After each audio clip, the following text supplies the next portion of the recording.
বিড়ালকে তাড়া করতেছিল। তখনই সেই মা বিড়ালটা পাহাড় থেকে ঝাঁপ দিয়ে পানিতে পড়ল। কিছুক্ষণ পর একটা খরগোশ বিড়ালের বাচ্চাকে দেখতে পেল।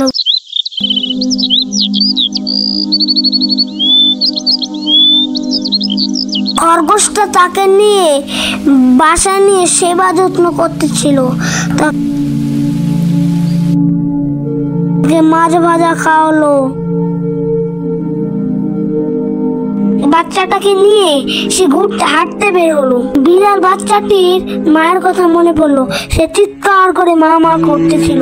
কিছুক্ষণ পর সে দূরে একটা জিনিস দেখতে পেল। কাছে গিয়ে দেখলো তো মায়ের লাশ।